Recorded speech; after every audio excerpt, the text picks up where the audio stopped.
بسم الله الرحمن الرحيم. الحمد لله رب العالمين، صلى الله وسلم وبارك على سيدنا ونبينا محمد سيد الأولين والآخرين وعلى آله وأصحابه أجمعين.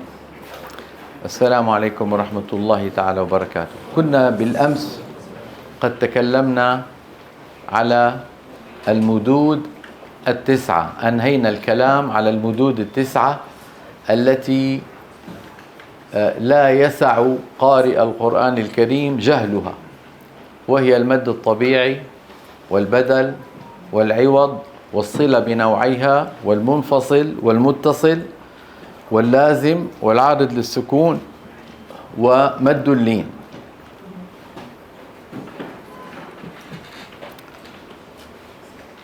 وقلنا بالأمس أن المد اللازم سمي لازما للإجماع بين العلماء والرواه، كل الرواه أجمعوا على نقله ولا يقصر أبدا، وعلى مقداره طول.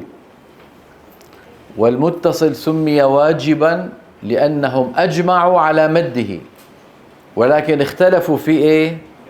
في مقداره، فمنهم من رواه 3 حركات أو 4 أو 5 أو 6. أنا لا أتكلم عن حفص، أتكلم عن القراء بشكل عام. من هنا، من هذا المنطلق، قال العلماء، وانتبهوا، الذي سأقوله الآن سينبني عليه كل البحث. قالوا أقوى المدود المد اللازم. ليه؟ لأنهم أجمعوا على تطويله وأنه بقدر واحد، الطول يعني. يليه في القوة المتصل. ليه؟ لأنهم أجمعوا على مده ولكن اختلفوا في مقداره. إذا مين أقوى المدود؟ اللازم، ثم المتصل. طيب الآن نتكلم عن المد العارض للسكون. قل له يسكت، في الدرس ما في كلام. العارض للسكون أيها الإخوة مر معنا أن له 3 مقادير: قصر، تعملون، وتوسط، تعملون، وطول، تعملون. طيب، من مد، الكلام فلسفي شوي. شو فلسفي يعني يا شيخ آدم؟ كلام فلسفي شو يعني؟ فلسفي؟ أي. كلام فلسفي نفسه. طيب انتبهوا، من مد العارض للسكون 6 حركات عامله معاملة المد اللازم. لماذا عامله معاملة المد اللازم؟ لأن اللفظ واحد، بغض النظر عن أصله، اللفظ واحد، حرف مد بعده ساكن. انتبهتوا؟ حرف مد بعده ساكن، إذا هذا الساكن أصلي لازم، إذا هذا الساكن عارض المد عارض. لكن اتركوا، طالما أن هناك حرف مد وبعده سكون فاللفظ واحد. انتبهتوا؟ لذلك من مد العارض للسكون 6 حركات عامله معاملة اللازم. ونقول بالعربية حمله على اللازم، حمله حملا، يعني عامله نفس المعاملة. ومن قصر العارض للسكون، قصره يعني بمقدار كم؟ 2 حركات، كأن الساكن ما جاء. لو أن الساكن ما جاء ماذا كنا نقول؟ بسم الله الرحمن الرحيم، الحمد لله رب العالمين، الرحمن الرحيم، مالك يوم الدين، إياك نعبد. فنموت 2 حركات في الوصل. فإذا وقفنا بالقصر معناها كأن السكون لم نتعامل معه أبدا. انتبهتوا؟ لماذا؟ لأنه مقصور، لأنه عارض. بسم الله الرحمن الرحيم، الحمد لله رب العالمين، الرحمن الرحيم. وأما من مد العارض للسكون 4 فلم ينكر أثر السكون العارض، لم ينكر أثره، بيقول لك يا أخي سكون هذا، ولكن في الوقت ذاته لم يجعل العارض كالأصلي كاللازم، أعطاه مده لكن أقل منه بقليل. مده كم؟ 4. هذه فلسفة المد العارض للسكون. إذن من مد العارض للسكون عامل معاملة مين؟ اللازم. من قصر العارض للسكون لم يعتد بالسكون أصلا. من وسط العارض للسكون لم ينكر أثر السكون، لكن أعطى السكون العارض منزلة إيه؟ أقل من الأصلي، السكون الأصلي. انتبهتوا كيف؟ من هنا نقول إن أقوى المدود اللازم، ثم المتصل، ثم العارض. ليش العارض؟ لأنه محمول على اللازم. ثم المنفصل. لماذا المنفصل؟ لأن المنفصل محمول على المتصل. انتبهتوا؟ المتصل كل القراء يمدونه. جاء أمرنا سوء أعمالهم وجيء يومئذ. لكن المنفصل من القراء من قال يا أيها، ومنهم من قال يا أيها قوا أنفسكم. من القراء من قال قوا أنفسكم، فعامل المنفصل معاملة مين؟ المتصل. ومنهم من يقال لا، هنا حرف المد في كلمة والهمزة في كلمة، المد طبيعي هذا، فقال إيه؟ يا أيها قوا أنفسكم. فمن قصر المنفصل لم يعتد بمجيء الهمزة بعده لأنها جاءت في كلمة ثانية. ومن مده عامل ما كان من كلمتين معاملة ما كان من كلمة واحدة. هذا واضح؟ صار عندي مين أقوى المدود؟ المد اللازم، يليه متصل، يليه ليه العارض؟ لأنه محمول على اللازم، يليه المنفصل. وأضعف المدود مد البدل. طبعا الكلام على غير ورش، ما لنا علاقة بورش. انتبهتوا كيف؟ ليش أضعف المدود وأقل؟ لأنه حالة من حالات الطبيعي. البدل حالة من حالات الطبيعي، حركتين. انتبهتوا كيف؟ ماذا يفيدنا هذا الأمر؟ يفيدنا هذا الأمر بارك الله فيكم لما يأتي حرف مد وينطبق عليه تعريفان. كم تعريف؟ تعريفان. لما نقول مثلا من السماء، هذه الألف، السماء هذه الألف، إن نظرنا إلى الهمزة بعدها فهو متصل، وإن نظرنا أن الهمزة سكنت للوقف فهو عارض للسكون. ولا آمين البيت الحرام، آمين، هل ألف تبع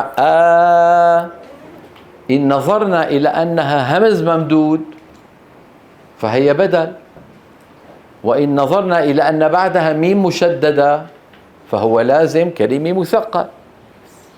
فماذا نفعل؟ كل هذا البحث من أجل هذا الأمر. إذا انطبق على حرف مد واحد أكثر من تعريف، كيف نتصرف؟ هذا المبحث اسمه قاعدة أقوى السببين. ما اسمه؟ قاعدة أقوى السببين. إذن هذا المبحث أيها الإخوة القصد منه ماذا نفعل إذا انطبق أكثر من تعريف على حرف مد واحد. نرى على اللوحة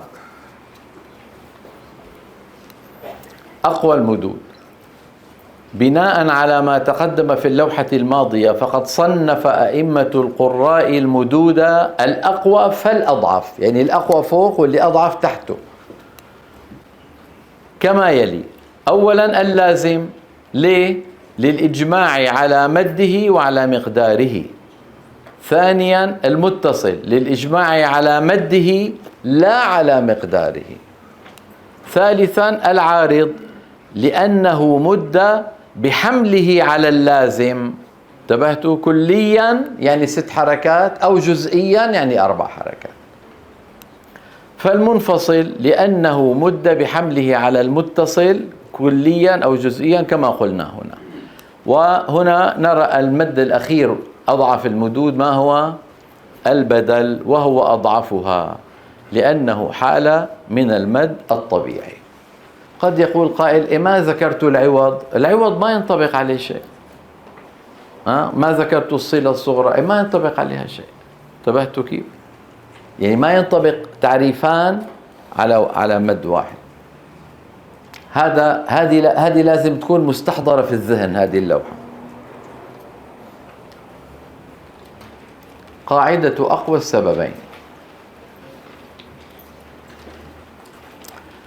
إذا اجتمع، ركز، إذا اجتمع أكثر من سبب. شو السبب؟ يعني تعريف على حرف مد واحد، أعمل السبب الأقوى. أعمل يعني استعمل، وأهمل الأضعف. أهمل ليه؟ لأنه ضعيف. طيب فإن تساويا في القوة أعملا معا. ودائما الأمثلة توضح القاعدة. نعيد: إذا اجتمع أكثر من سبب على حرف مد واحد أعمل السبب الأقوى. لما قلنا آمين اجتمع على هذه الألف كم سبب؟ لازم وبدل. مين الأقوى؟ لا أعمل لازم لأنه أقوى. مين الأضعف؟ البدل، لذلك أهمل. وضح؟ قال العلامة المقرئ إبراهيم علي شحاتة السمنودي رحمه الله تعالى: هذا شيخي وأستاذي، قرأت عليه القراءات العشر الكبرى، رحمه الله، سنة 1400 هجري. سنة كم؟ 1400. نحن الآن كم؟ 1445. يعني من كم سنة؟ من 45 سنة. انتبهتوا؟ رحمه الله. قرأت عليه في بلده في سمنود. الحمد لله. قال رحمه الله: الشيخ إبراهيم علي شحاتة فيه أوصاف عديدة. أولا توسع في علم التجويد والقراءات توسعا لم أره عند غيره أبدا. شوف عم قول أبدا. ثانيا كان الله عز وجل أعطاه القدرة على النظم، نظما سهلا واضحا لا غموض فيه. انتبهتوا؟ قال لي أستاذي الشيخ عبد العزيز عيون السود رحمه الله عن الشيخ السمنودي، قال لي: الشعر على لسانه كالماء. كيف أنت لما بتمسك الماء وبتشرب بالسهولة، كذلك هو لما ينظم يخرج الشعر ما شاء الله. وقال لي أستاذي الشيخ أحمد عبد العزيز الزيات القاهري المصري، قال لي بالعامية المصرية: ده الشيخ السمنودي كان يفضل يذاكر لحد ما يسقط هو والكتاب. ده الشيخ السمنودي كان يفضل يذاكر يعني يراجع لحد يعني يغلبه النوم من شدة حرصه إلى أن يقع هو والكتاب. هكذا ما صاروا أئمة، لا رحمهم الله أجمعين. قال رحمه الله: هذين البيتين اللذان من أروع ما سمعت في حياتي، اختصروا مبحثا صعبا طويلا عريضا في بيتين. سبحان المعطي الوهاب، لا إله إلا الله. قال رحمه الله: أقوى المدود لازم، فما اتصل، فعارض، فذو انفصال، فبدل. شوف: وسببا مد إذا ما وجدا، يعني على حرف مد واحد. وسببا مد مثل ما قلنا اللازم والبدل على كلمة آمين مثلا. وسببا مد إذا ما وجدا فإن أقوى السببين انفردا. هل تجدون كلمة لا داعي لها؟ بسموها في الشعر الحشو. في كثير ينظمون في الشعر تجد نصف القصيدة حشو. انتبهتوا مثلا عندك منظومة الرحبية في علم الفرائض، أسباب ميراث الورى ثلاثة، تمام، هذا علم. كل يفيد ربه الوراثة، هذا حشو. كل هالشطرة هي ما لها داعي. وهي نكاح وولاء ونسب، هذا علم. ما بعدهن للمواريث سبب، هذا حشو. عرفتوا شو حشو؟ يعني عم يكمل البيت وإلا المعنى انتهى. بينما الشيخ السمنودي انظروا أتجدون كلمة لا داعي لها؟ سبحان من أعطى، سبحان من أعطى رحمه الله. أقوى المدود لازم، قولوا ورائي بصوت واحد، أقوى المدود لازم فما اتصل. مرة ثانية، أقوى المدود لازم فما اتصل. فعارض فذو انفصال فبدل. وسببا مد إذا ما وجدا فإن أقوى السببين انفردا. بدنا نحفظهم هدول البيتين. أعود فأقول هذا المبحث من المباحث الدقيقة، يعني لأهل الإتقان، للذين يحبون الدقة. لكن عامة المسلمين لو ما علموا هذا ما في مشكلة. انتبهتوا؟ هذا ليس لعامة المسلمين. أمي وأمك ما لهم شغل بأقوى السببين. واضح؟ مو تروح تقول لأمك تعي لعلمك، تعي لعلمك قاعدة أقوى السببين، اتركها يا أخي. تنبيه: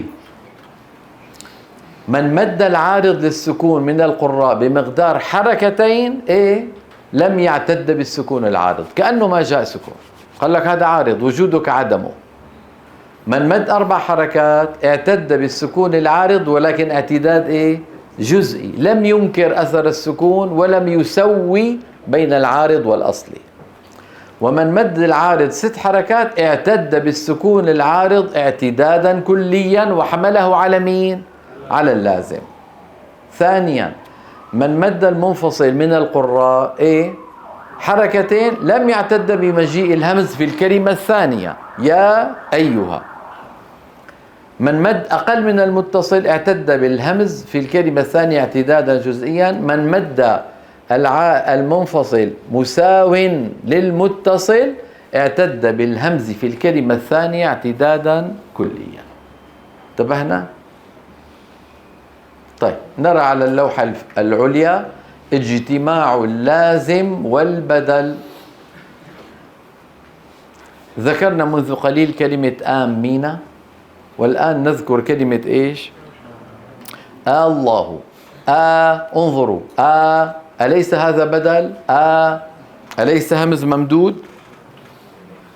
لكن في بعده مشدد، فانطبق على هذه الألف تعريف البدل وتعريف اللازم.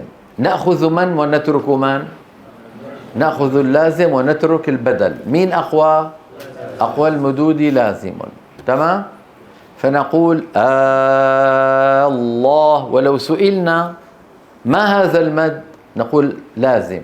فإن قيل والبدل نقول أهمل. ماذا نقول؟ أهمل لضعفه، أهمل لضعفه. كذلك الأمر في إيش؟ الآن والذكرين. أقرأ واقرأوا ورائي بصوت واحد. آمين. آمين.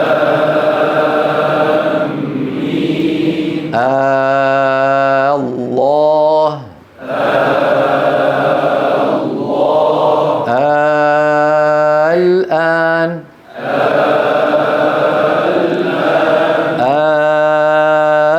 الذكرين. واضح؟ اجتماع المتصل والبدل. أحيانا يجتمع المتصل والبدل في كلمة رئاء الناس. رئاء هذه الألف رئاء، هذه الألف قبلها همزة وبعدها همزة، هي مع الهمزة قبلها بدل ومع الهمزة بعدها متصل، نفس الألف. فماذا نفعل؟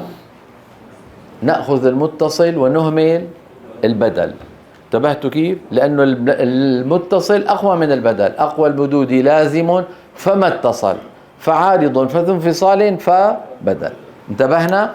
فنمده وصلا 4 حركات أو 5 حركات. قولوا ورائي بصوت واحد: رئاء الناس. وسنعود إلى هذه الكلمة بعد قليل.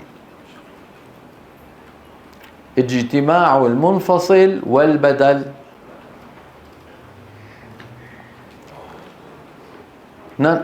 يعني وجاءوا أباهم عشاء يبكون في سورة إيه؟ يوسف. وجاء، طبعا جاء هذا مين؟ متصل. هذا إيه؟ بدل. لكن أباهم هذا إيه؟ منفصل. فالواو في إن نظرنا إليها مع الهمزة قبلها فهي بدل، وإن نظرنا إليها مع الهمزة بعدها فهي منفصل. ماذا نفعل؟ أقوى المدود لازم فما اتصل، فعارض فذو انفصال فبدل. إذا المنفصل أقوى من البدل، فنمده إيه؟ كالمنفصل ونهمل البدل. انتبهنا؟ فنقول وجاءوا أباهم. لا مدوا 4 حركات. وجاءوا أباهم.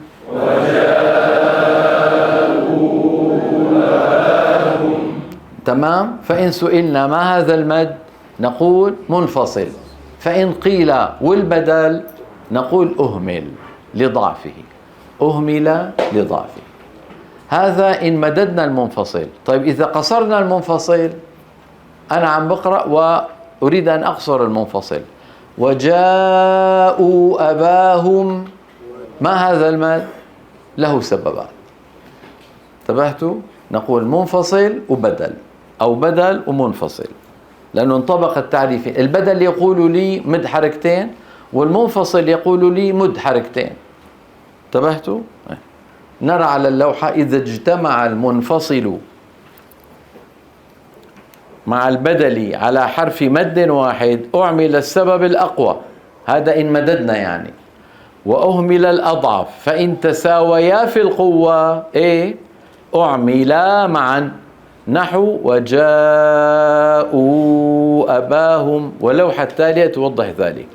إذا المنفصل لوحده كنا نمد بمقدار حركتين، وطبعا البدل حركتين، فعند الاجتماع كم نمد؟ حركتين. فإن سئلنا نقول إيه؟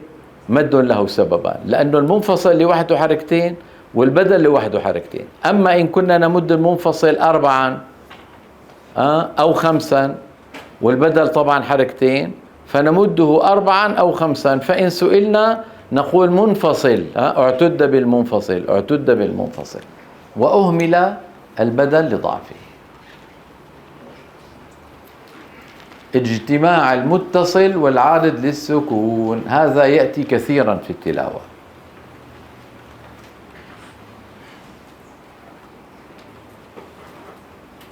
شو طويل هذا. طيب معلش بناخذها شوي شوي. أنا بدي أقول مثلا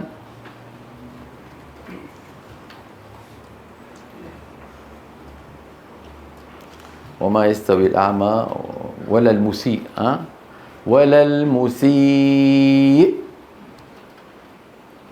سيء.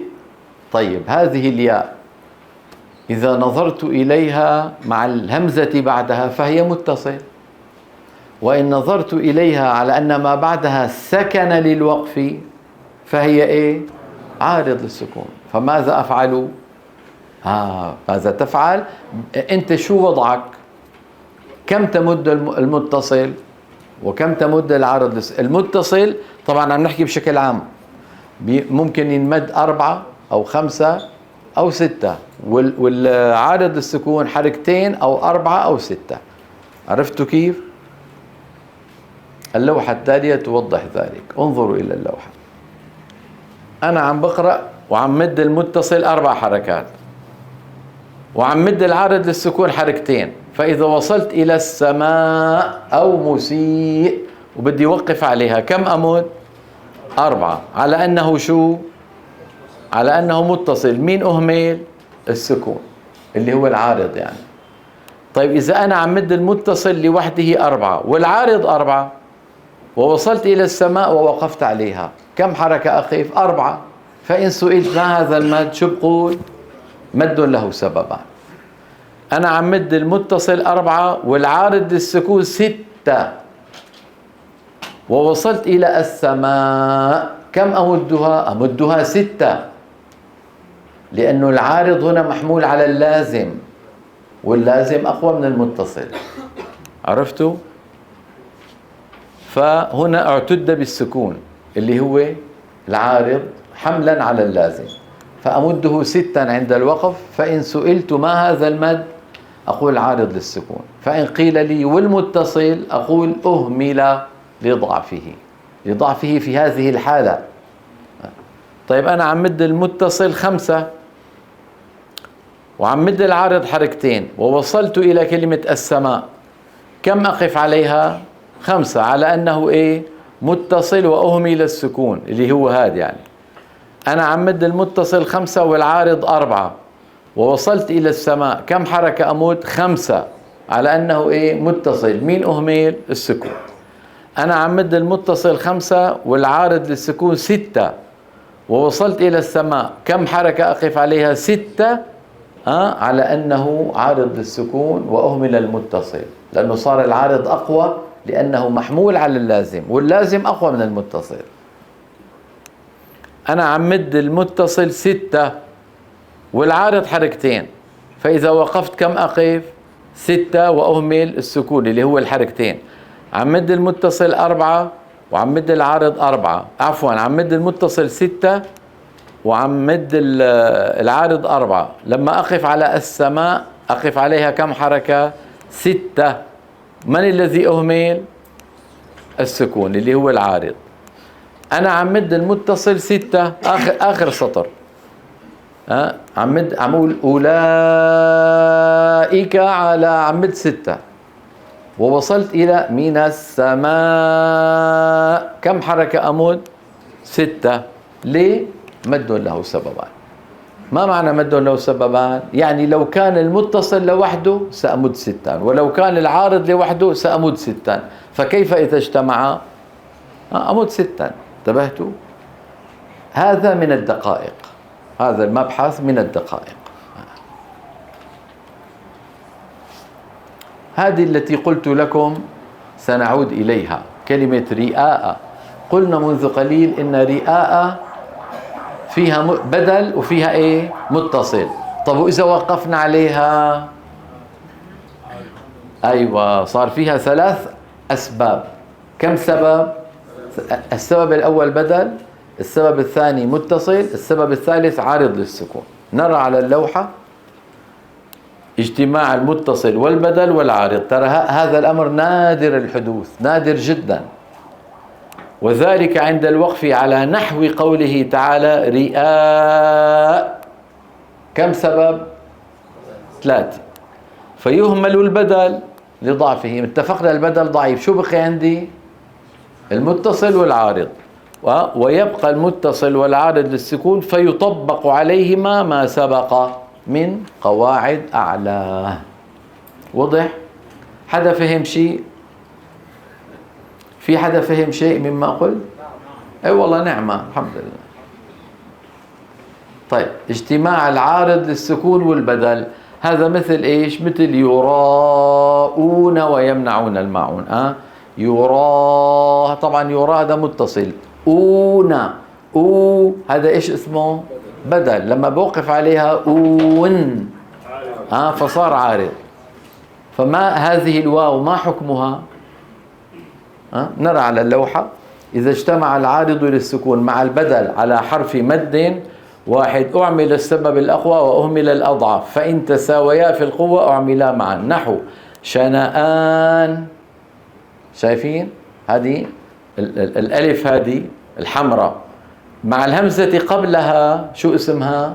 بدل، مع السكون بعدها عارض. يراءون، هذه الواو مع الهمزة قبلها بدل، مع السكون بعدها عارض.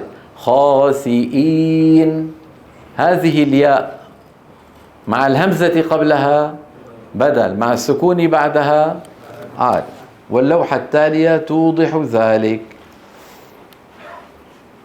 إذا كان أنا عم بقرأ من عادتي أن أمد العارض حركتين، طبعا البدل أكيد حركتين، فلما أقف عليها ماذا أقول؟ يراءون أون. طب ما هذا المد؟ مد له سببان. طيب أنا من عادتي أن أمد العارض للسكون 4، والبدل معروف أنه حركتين، وصلت إلى يراءون، كم أمد؟ 4. عارض وأهمل البدل لضعفه. شايف؟ اعتد بالسكون. شايفين؟ طيب أنا من عادتي أن أمد العارض للسكون 6، ووصلت إلى يراءون، كم أمدها عند الوقف؟ 6 على أنها عارض.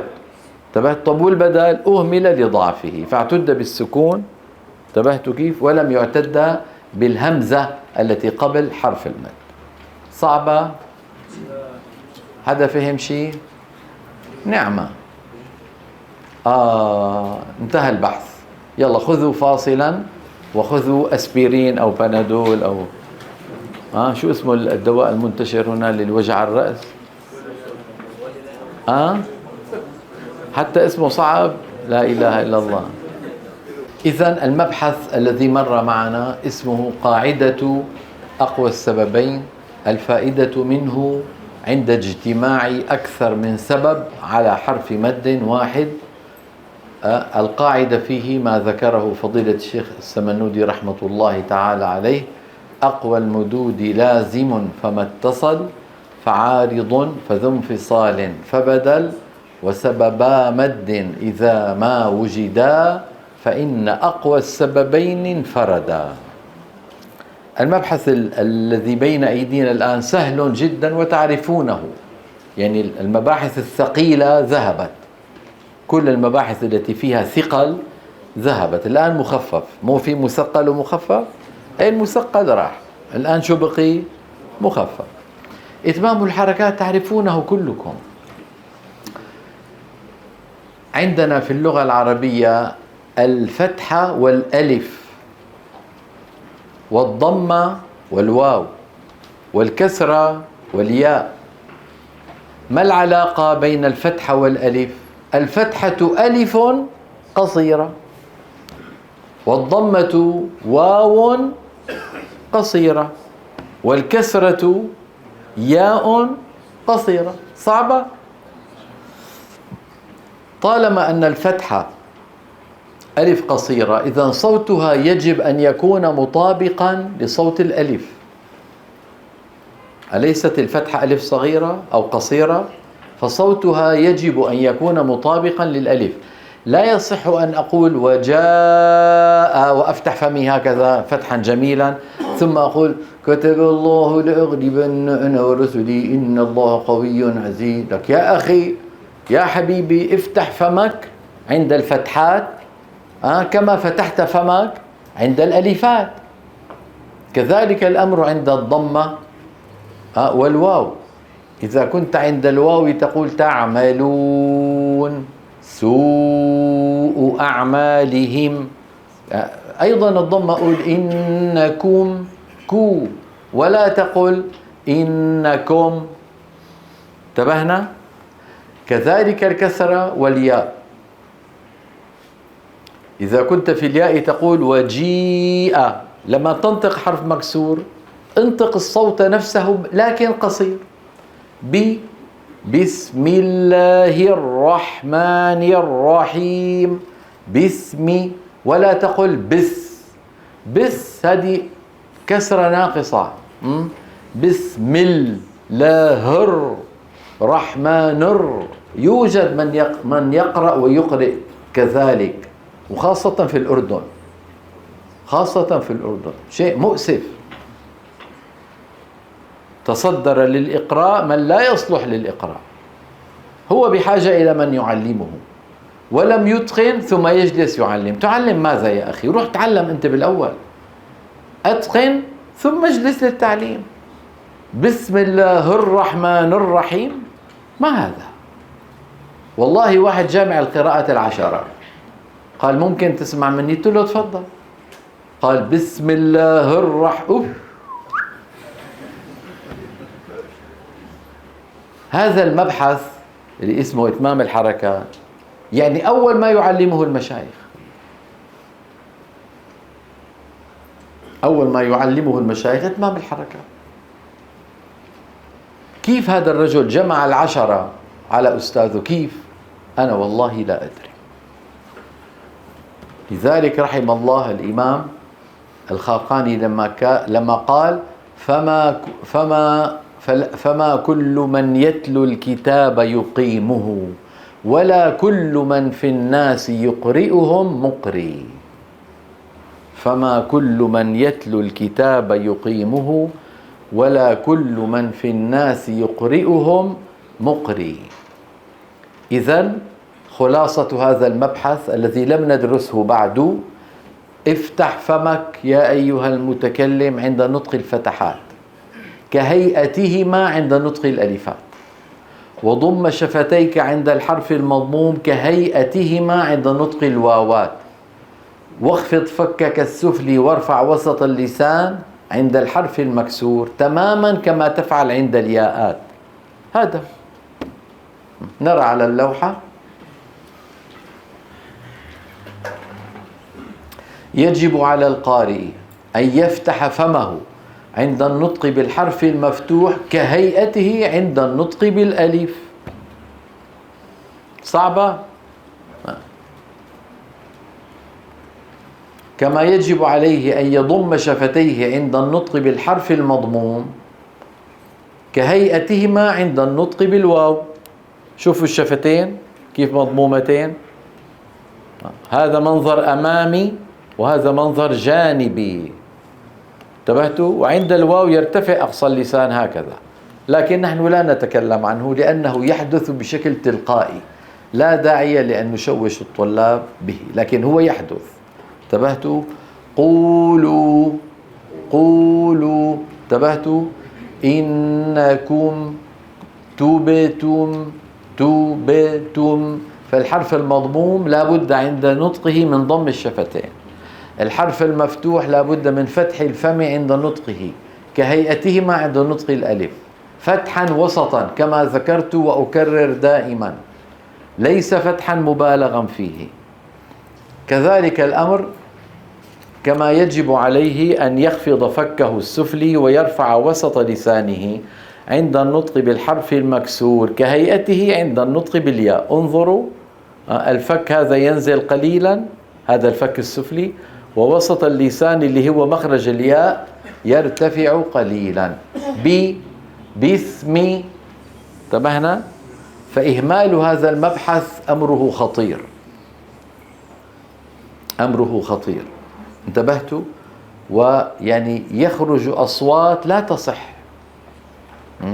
كما ذكرت مثلا كتب، أو مثلا إنكم كتب كتب. كو إيش هذه كو؟ شو لازم يقول؟ كو بدون مبالغة، كله بدون مبالغة. نرى على اللوحة. أما الساكن، أيوة، المفتوح نفتح الفم، المضموم نضم الشفتين، المكسور نخفض الفك السفلي قليلا ويرتفع وسط اللسان. الله يرضى على اللي عم يفتح الباب، الله يرضى عليه، اللهم ارزقه الروح والريحان. أما الحرف الساكن أيها الإخوة الحرف الساكن فلا يصاحبه انفتاح للفم، انتبهنا؟ ولا انضمام للشفتين ولا انخفاض للفك السفلي، ساكن وبس. انتبهتوا؟ يعني مثلا نستعين، بس لا هكذا ولا هيك ولا هيك ولا شيء، ساكن.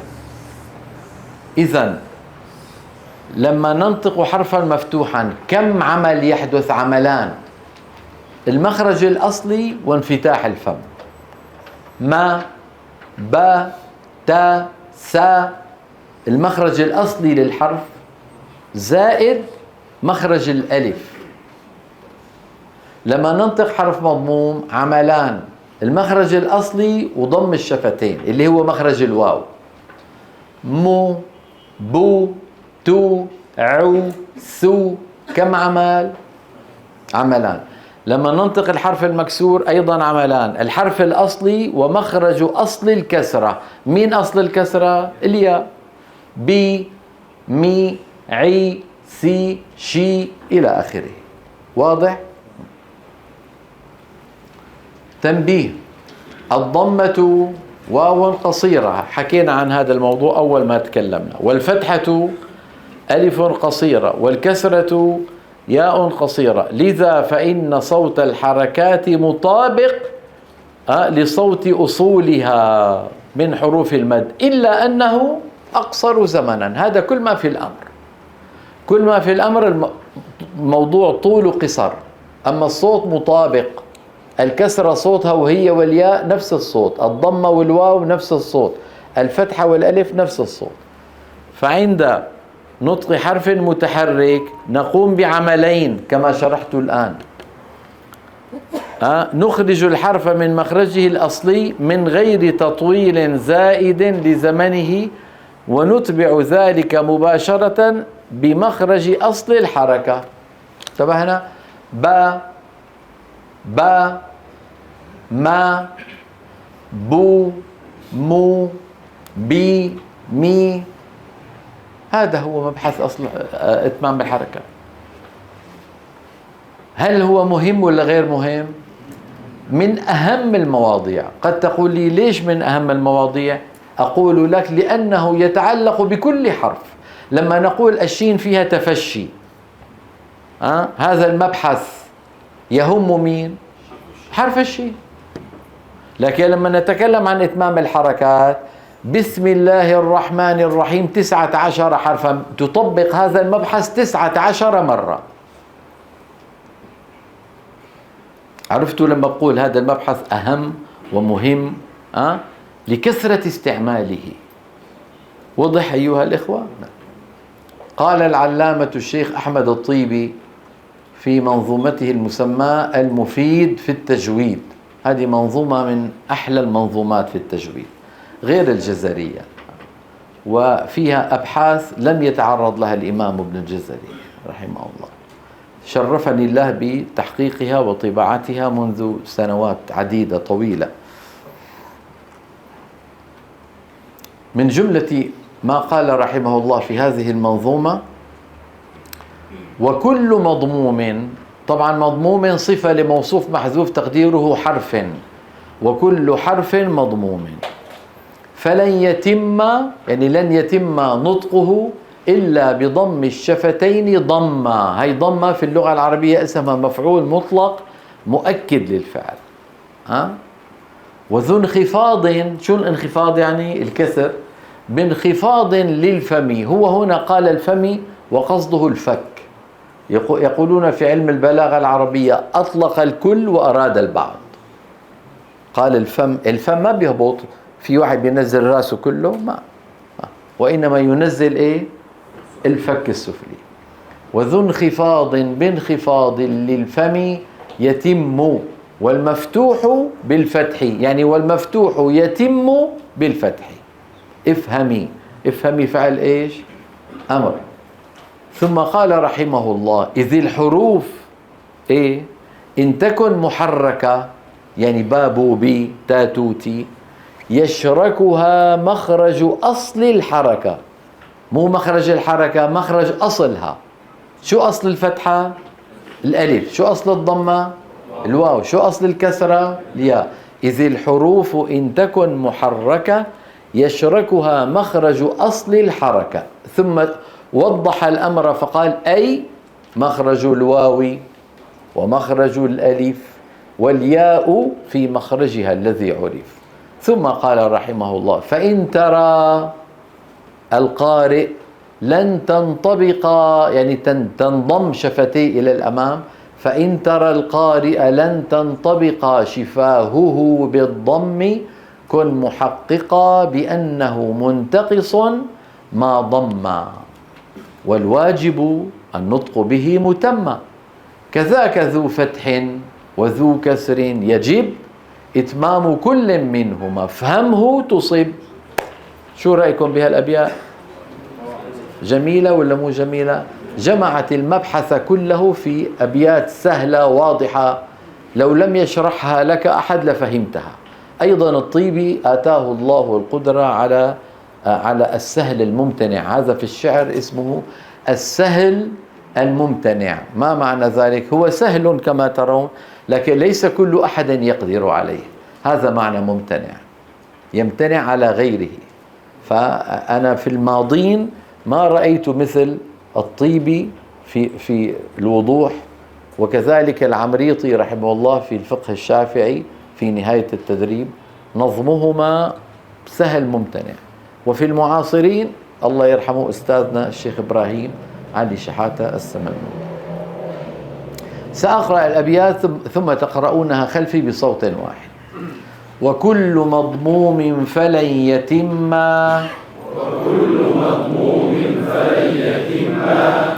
إلا بضم الشفتين ضما وذو انخفاض بانخفاض للفم يتم والمفتوح بالفتح افهمي إذ الحروف إن تكن محركة يشركها مخرج أصل الحركة أي مخرج الواو ومخرج الألف والياء في مخرجها الذي عرف فإن ترى القارئ لن تنطبقا شفاهه بالضم كن محققا بأنه منتقص ما ضم والواجب النطق به متم كذاك ذو فتح وذو كسر يجب إتمام كل منهما افهمه تصب. صعبة؟ أخطاء تقع عند نطق الفتحة: خلط صوتها بشيء من صوت الكسرة. هذا موجود عند بعض الشعوب كما ذكرت في حلقة ماضية، عند أهل تونس موجود وعند أهل مصر. انتبهنا كيف؟ ونمارق انتبهنا؟ ونما ونا انتبهت؟ بدلنا نا. خلط صوتها بشيء من صوت الضمة. أي نعم، هذا بزعم التفخيم، بلا ختم الله، ما في في خاء. التفخيم بضغط صوت الحرف إلى قبة الحنك، لا بزم الشفتين إلى الأمام. كذلك قد ما يصير قد. ماذا نقول؟ قد ختم. قولوا ورائي: ختم قد.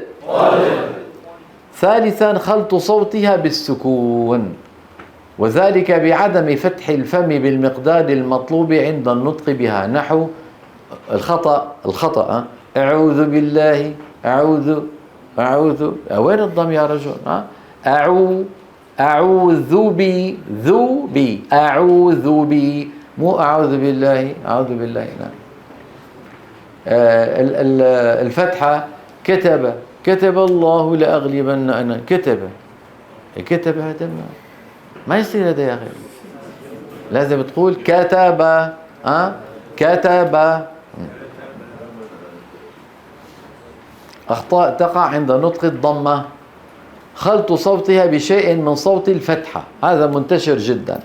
بدلا من أن يقول إنكم يقول إنكم، كو كو، وليس في اللغة العربية حرف أو، أو الذي في الإنجليزي مدور هكذا غير موجود في العربية. انتبهتوا كيف؟ إنكم وليس إنكم. خلط صوتها بشيء من صوت الكسرة، هذا عند إخواننا بتركيا، مثلا بيقول لك آباؤكم وأبناؤكم وإخوانكم وأزواجكم وعشيرتكم. هنا ماذا فعل المتكلم؟ خلط صوت الضمة بإيه؟ بكسرة. ماذا عليه أن يقول؟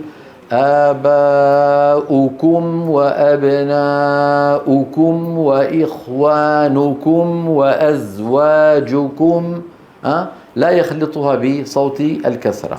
ثالثا خلط صوتها بالسكون، كمان هذا موجود، وذلك بعدم ضم الشفتين بالمقدار المطلوب عند النطق بها، نحو نعبد إياك نستعين، نعبد بدو بدو بدو بودو. انتبهنا؟ نعبد أما نعبد وإياك كأنها ساكنة. أخطاء تقع عند نطق الكسرة: أولا خلط صوتها بشيء من صوت الفتحة، يعني بدل ما يقول به يقول به. آمنتم به، به لا يصح، هذه كسرة مخلوطة بفتحة، عليه أن يقول ماذا؟ به. نعم. المغرب قبل المشرق والمغرب ري، ولا يقول والمغرب ري، ري هذه إمالة، ري هذه كسرة. ثانيا خلط صوتها بالسكون، وهذا منتشر جدا وسمعته أمس عندكم في البيت. خلط صوتها بشيء، صوتها بالسكون، وذلك بسبب عدم رفع وسط اللسان وعدم خفض الفك السفلي بالمقدار المطلوب، مثل بسم الله الرحمن الرحيم، صوابها بسم الله الرحمن الرحيم، صوت واحد، بسم الله الرحمن الرحيم. بعض اخواننا بيقولوا الصراط، اسمعوا الخطأ، الصراط، الص ص ص هذه ليست كسرة، صي هذه كسرة. كيف أعرف الكسرة صحيحة أم غير صحيحة؟ طولها، فإن تولد منها يا والله الكسرة صحيحة. اهدنا الصراط، الصي، الصراط، الصي، هل تولد يا؟ تولد، إذا الكسرة صحيحة. اهدنا الصراط، الص ص، هل هذا صوت يا؟ ص، هذه إمالة. انتبهنا كيف؟ نعم، وضح. هذا هو مبحث إتمام الحركات. الساكنان الملتقيان في كلمة وفي كلمتين، الساكنان الملتقيان في كلمة وفي كلمتين، هذا المبحث مهم.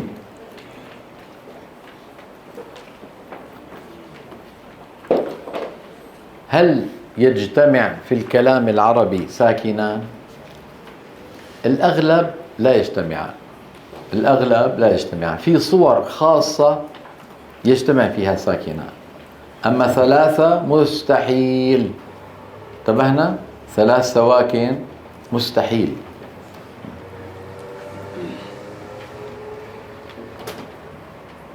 نرى على اللوحة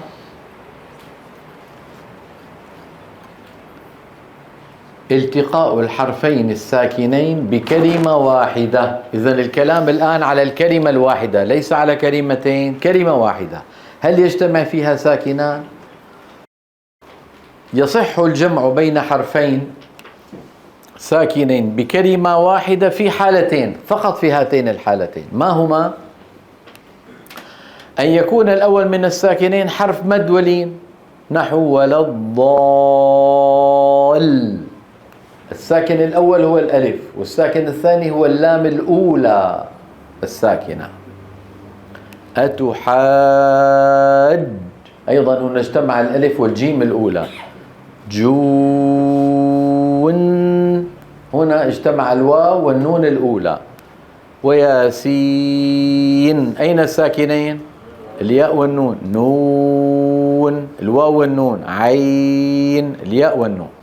هذه الحالة الأولى التي يصح فيها في لغة العرب الجمع بين الساكن. الحالة الثانية أن يكون سكون الحرف الثاني منهما عارضا، اللي هو المد العارض للسكون، اللي هو المد العارض للسكون. الحساب، تعملون، الرحيم، قريش، هذا لينها.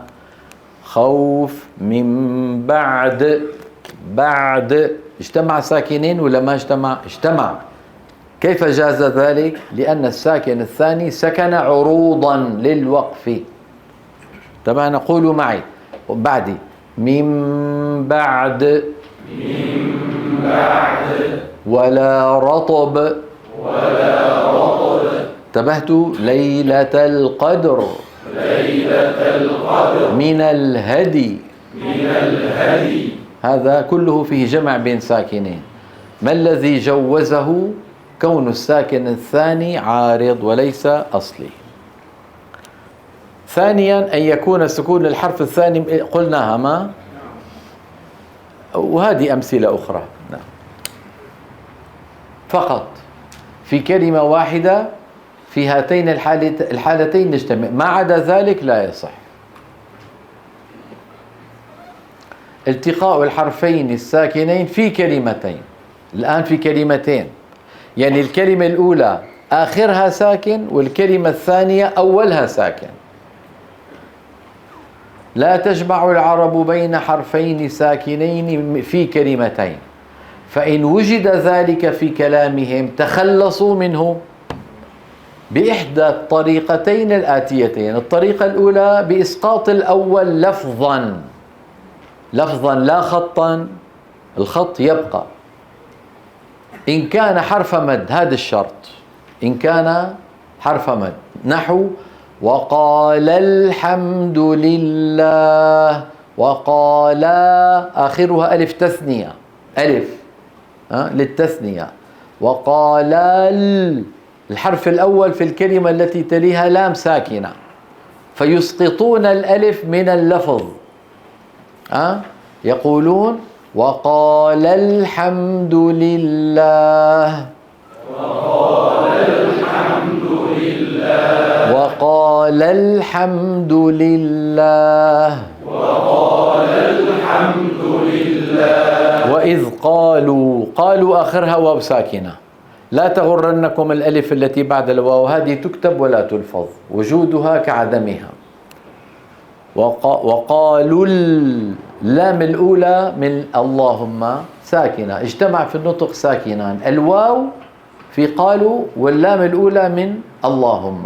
ماذا نفعل؟ نسقط الواو لفظا لا خطا، نقول وإذ قالوا اللهم.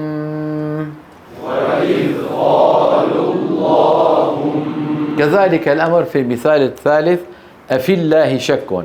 أفي هذه ياء لكنها ساكنة وبعدها لام لفظ الجلالة ساكنة، فالتقى ساكنة، فنسقط الياء من اللفظ لا من الخط، فنقول أفي الله شك.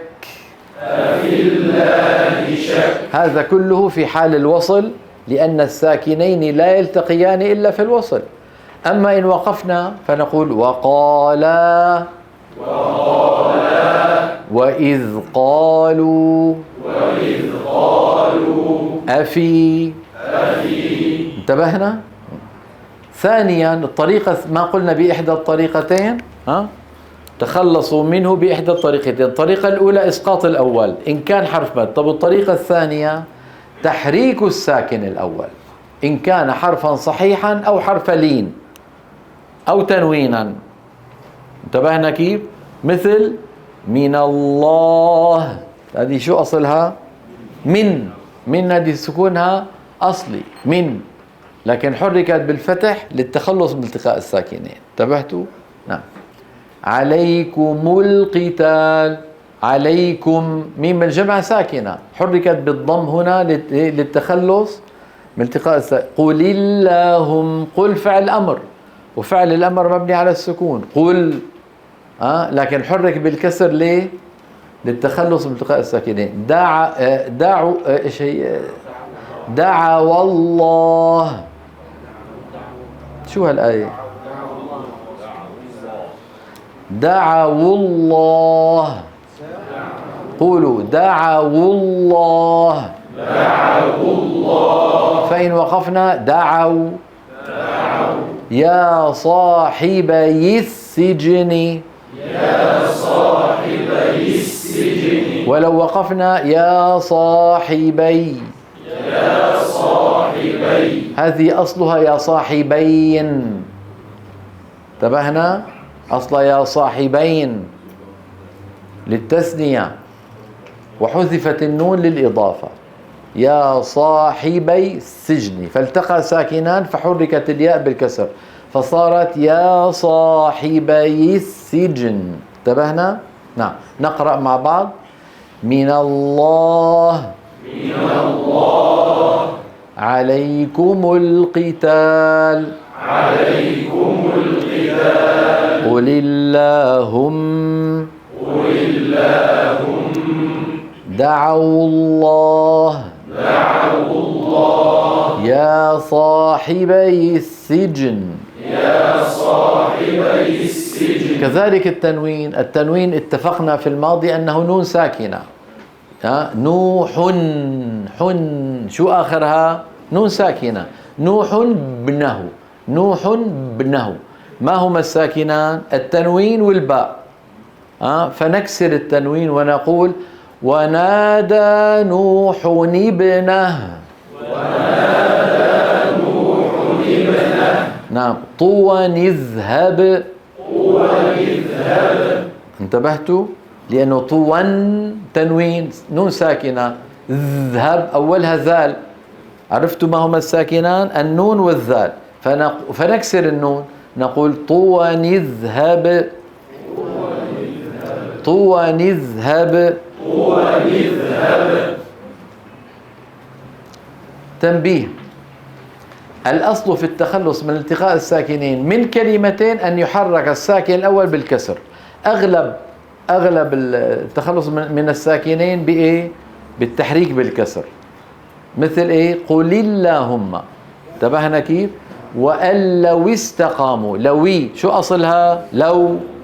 لو حرف امتناع الامتناع حركت بالكسر للتخلص من التقاء الساكنين. أمر تابوا أصلها ميمها ساكنة حركت بالكسر ليه؟ للتخلص من التقاء الساكن. وقد يخالف هذا الأصل إما إلى الفتح أو إلى الضم أو للمجانسة. نعيد: إلى الفتح لأنه أخف الحركات، نحو من الله مرت معنا. أيضا في أول ألف لام ميم الله أول آل عمران نقول ألف لام ميم الله لا إله إلا هو. مع بعض: ألف لام ميم الله. يا عين يا عين يا عين يا عين، واحد طالع وواحد نازل. ايش هذا؟ تعبانين. خذوا نفس. ألف لام ميم الله لا إله إلا هو. ألف لام ميم الله لا إله إلا هو. تمام؟ أو إلى الضم في ميم الجمع. ميم الجمع يكون التخلص من التقاء الساكنين بالضم. انتبهتوا؟ يعني ما نقول كتب عليكم القتال، بل نقول كتب عليكم. كتب عليكم القتال. كتب عليكم القتال. وتقطعت بهم الأسباب. وتقطعت بهم الأسباب. أو للمجانسة نحو دعوا الله. دعوا الله. يعني ليش ما قلنا دعوا الله؟ لمجانسة الواو، الواو يجانسها الضمة. انتبهتوا كيف؟ يا صاحبي السجن، ليش حركناها بالكسر؟ لمجانسة الياء. ففي يا صاحبي حركنا بالكسر لمجانسة الياء، دعوا الله حركنا بالضم لمجانسة الواو. صعبة؟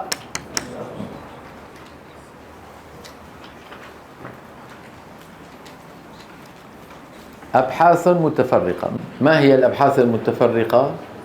تسهيل الهمزة، الإمالة، النبر، كلمات قرآنية لها وضع خاص على رواية حفص. تسهيل الهمزة، نحن نعلم أيها الإخوة، خليك معي، نعلم بأن الهمزة حرف شديد مجهور. شديد يعني ينقفل الوتران الصوتيان عند النطق به تماما، فلا يمر صوت ولا بهذا. نعم. وهو مجهور لأنه الوتران يهتز. قولوا وهو من أصعب الحروف، يعني مو أصعبها في النطق، لا، في الاستعمال. استعماله ثقيل، اللي هو مين؟ الهمزة. لذلك العرب كانوا يتفننون في التخلص من شدة الهمزة، فأحيانا يبدلونها، بدل أن يقولوا يؤمنون قولوا يؤ. هل شعرتم بالضيق؟ مرة ثانية يؤ. هل شعرتم بالضيق؟ يقولون يو. هل شعرتم بالضيق؟ ما في ضيق. يؤمنون. وبئر. وبير. يأتون.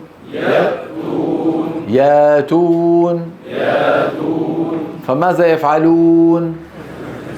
يبدلون الهمزة حرف مد، ألفا أو واوا أو ياء، والسبب التخلص من شدة الهمزة. هذا بالنسبة للهمزة الساكنة. المتحركة أيضا لهم تفنن في التخلص من شدتها، فأحيانا ينقلون حركتها ويحذفونها. مثلا يقولون من آمن بالله بدل من آمن. من يقولون من آمن بالله. قولوا من آمن.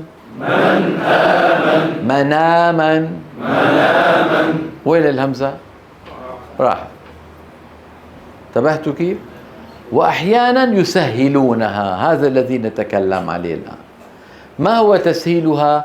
عدم قفل الوترين تماما، يتركون بين الوترين مجال ليمر الصوت، يتركون الوترين بعيدين قليلا عن بعضهما، بدل أن يقولوا أأنذرتهم يقولون أأنذرتهم، والكلام على الهمزة الثانية.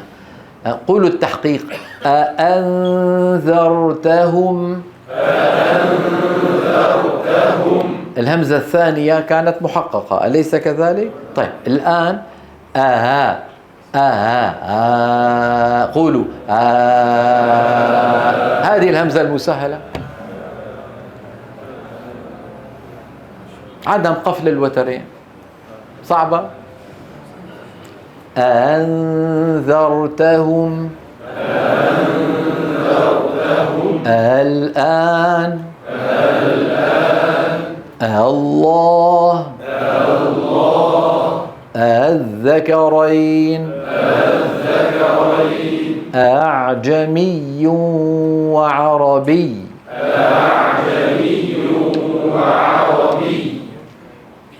هذا صعب. فهمتوا؟ والله نعمة. طيب ما هو الخطأ الذي ممكن يقع فيه الإنسان عند تسهيل الهمزة؟ الخطأ الأول أن يحققها، فيقول مثلا أأعجمي وعربي طيب هو صحيح ولا مو صحيح؟ صحيح، لكن مو على رواية حفص. حفص بيقول أعجمي، على غير حفص صحيح. الخطأ الثاني اللي ممكن يقع فيه المتكلم أن يبدلها هاء فيقول أهعجمي وعربي. هذا خطأ خطأ خطأ خطأ. انتبهنا؟ أهنذرتهم، خطأ خطأ خطأ. انتبهنا؟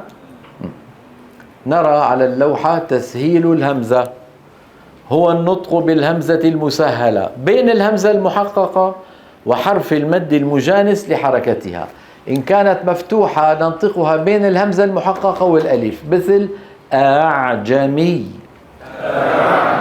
إن كانت مضمومة ننطقها بين الهمزة المحققة والواو مثل أنزل. إذا نريد تسهيل همزة مكسورة ننطقها بين الهمزة المحققة والياء نقول أإذا أئنكم. واضح؟ وفي رواية حفص همزة مفتوحة مسهلة وجها واحدا.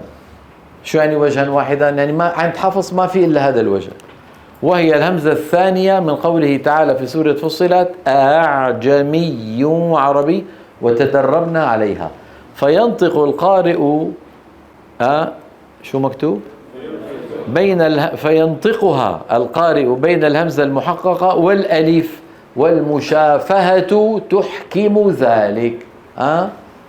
المشافهة يعني هذا ما أفعله أنا وأنتم الآن، هذا اسمه مشافهة. لو واحد اشترى كتاب من السوق وجلس في بيته 20 سنة دون أن يشافه أستاذ، شلون بده يفهم التسهيل؟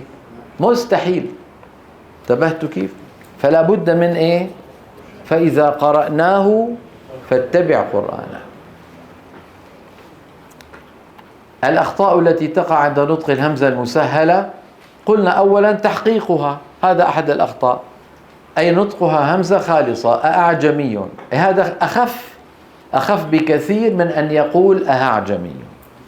ثانيا إبدالها هاء هكذا أهعجمي، هذا ما بصح.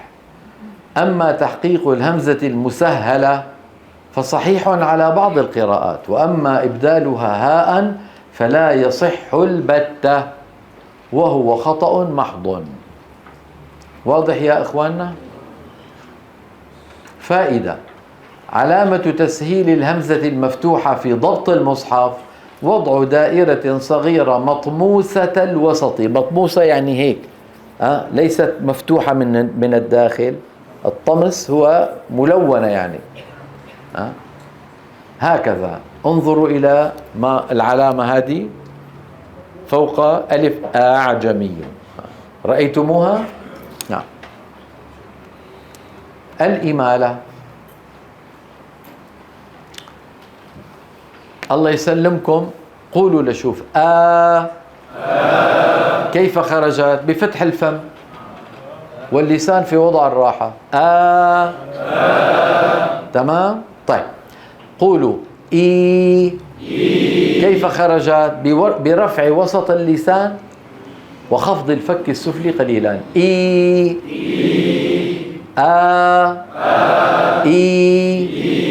يستطيع المتكلم أن يخلط الألف بالياء بأن يفتح فمه نصف فتحة ويرفع لسانه نصف رفعة في آن واحد، فينتج صوت خليط بين الألف والياء اسمه الألف الممالة. شو اسمه؟ الألف الممالة.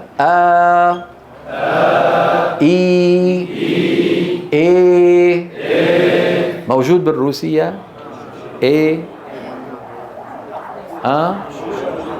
أعطينا كلمة روسية. مين هاد؟ إيخا. إيخا. قولوا بصوت واحد إيخا. هذه الإمالة.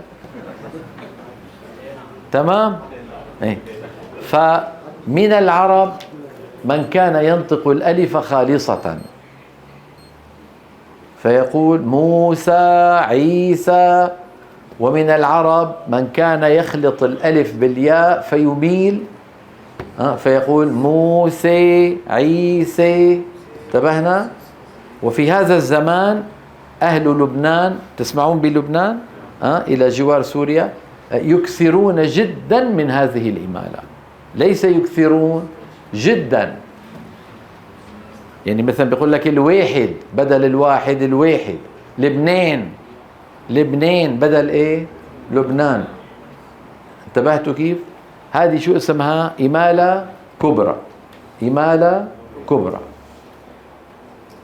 نرى على اللوحة الإمالة لغة التعويج. عرفتوا شو التعويج؟ يعني هذا العوج، ما قال لا ترى فيها عوجا ولا أمت، هذا العوج. التعويج من أملت الرمح ونحوه إذا عوجته، أو الانحناء من أمال فلان ظهره إذا أحناه. إنسان جالس هكذا عمل هيك، شو ماذا فعل؟ أمال ظهره، حنى ظهره. هذا في اللغة. واصطلاحا تقريب الفتحة من الكسرة والألف من الياء من غير قلب خالص ولا إشباع مبالغ فيه. يعني ما يقول مثلا موسي بدل موسى، موسي هذه صارت ياء، ما يصح، هذا صار إبدال ليس إمالة. انتبهتوا كيف؟ أو يقال هي النطق بالألف الممالة بين الألف والياء الصحيحتين، وتكون في رواية حفص في كلمة واحدة، هي قوله تعالى مجريها، وين؟ في سورة هود. وقال اركبوا فيها بسم الله هي مفروض مجراها راها. انتبهنا؟ لكن حفصا رواها لنا مجريها. قولوا مثلي مجريها مجريها مجريها مجريها. انتبهنا؟ مجراها مجراها، هذه ألف خالصة. مجريها مجريها، هذه ألف ممالة. عند حفص لا يوجد إلا هذه الكلمة. أما قراءات أخرى مثلا مثل حمزة أو الكسائي أو خلف البزار عندهم إمالات كثيرة جدا. صعبة. نوعا الإمالة. من العرب من يميل كما ذكرنا منذ قليل، الألف هكذا، الياء هكذا، يميلون هكذا، يعني في الوسط تماما، ألف وياء مخلوطتين بنسبة 50% 50%. ومن العرب من يفعل ذلك لكن بنسبة أخرى أقرب إلى الألف. يعني فيك تقول 70% ألف 30% ياء. انتبهتوا؟ بيقول لك موسى عيسى سا، صار عندي سا سا سي سي. انتبهتوا؟ سا هذه شو اسمها؟ ألف. سا إمالة صغرى، سي إمالة كبرى، سي ياء خالصة. وضح؟ الإمالة عند القراء نوعان: إمالة كبرى بين الألف والياء تماما، انظرها، إمالة صغرى بين الألف والياء ولكنها إلى الألف أقرب. أين ارتفع اللسان أكثر، هنا أم هنا؟ في الكبرى. في الكبرى ارتفع اللسان أكثر، أما هنا فارتفع لكن أقل. وضح؟ نعم. وليس في رواية حفص سوى الإمالة الكبرى في كلمة مجريها لا غير. هذا فقط للعلم بالشيء، حتى إذا سمعتم أحد القراء يقرأ يعني تقول لماذا يفعل هكذا، موجود. ومن العرب من يفعله، وذكرت لكم أهل القاهرة، أهل مصر بشكل عام، خاصة منطقة القاهرة واسكندرية، يكثرون من هذا في الكلام العادي جدا جدا. فيقول لك ماشي ماشي بدل إيش؟ ماشي. شو بيقولوا؟ ماشي. بسم الله الرحمن الرحيم مالك يوم الدين. ما هذه شو اسمها؟ إمالة صغرى. طبعا مثل العادي أنا بحب المقارنة. مقارنة بين وضع اللسان وين؟ في الإمالتين والألف والياء. 4 صور. انظروا إلى الألف كيف يكون اللسان في وضع الراحة. هذه الإمالة الصغرى، لاحظوا بأن اللسان ارتفع قليلا. هذه الإمالة الكبرى، لاحظوا بأن اللسان ارتفع أكثر من الإمالة الصغرى. هذه الياء الخالصة، لاحظوا بأن اللسان ارتفع أكثر من الإمالة الكبرى. انتبهتم؟ قولوا مثلي. هذه الصورة الأولى. هذه الصورة الثانية. هذه الصورة الثالثة. هذه الصورة الرابعة. وضح؟ فائدة: يضع علماء الضبط دائرة متموسة الوسط أو شكلا معين. في بعض المصاحف يضعون هذه، وفي بعضها الآخر يضعون هذه تحت الراء مع تجريدها من الفتحة. في كلمة مجريها تجد تحت الراء دائرة مطموسة الوسط أو تجد هذه العلامة، وليس فوق الراء فتحة. افتح المصحف لا تجد فوق الراء فتحة، للدلالة على الإمالة فيها. هكذا، يعني إما هكذا أو هكذا.